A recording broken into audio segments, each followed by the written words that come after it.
هي يعني ايه نصيحة؟ يعني ايه حد لما يجي يقول لي انا عايز انصحك، انا خايف عليك ومش عارفه ايه؟ في حاجات كده سريعة عرفتها عن النصيحة. النصيحة في العلن فضيحة. لو عايز مصلحتي كلمني انا، ما تكلمش الناس عليا، يعني اخبرني ولا تخبر عني. ما تنصحش حد غير لما تكون مسؤول عنه. انت بصفتك مين اصلا تيجي تنصحه؟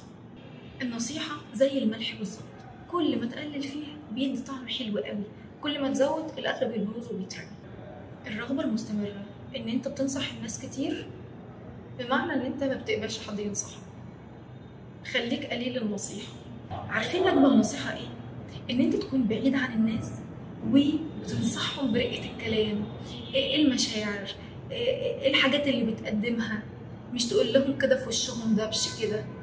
وان انت تشجعهم على طول وتشكرهم على طول، وتدخل مثلا كده في وسط الكلام تقول يعني مثلا ممكن نعمل كده نعمل كده، ولو لا افضل عملنا كده بس انت ايه رايك؟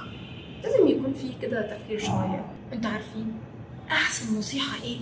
ان الناس تشوفك ان انت تعمل باللي بتقول لهم عليه، يعني ما تسيبهمش كده في عالم ان انت بتقول حاجه وبتعمل عكسها. يلا عايزه اعرف ارائكم في الكومنتات، وقولوا لي ايه النصيحه بالنسبه لكم، وايه اجمل حاجه شفتوها في النصيحه، وايه اجمل حاجه حسيتوها من الكلام اللي انا قلتها.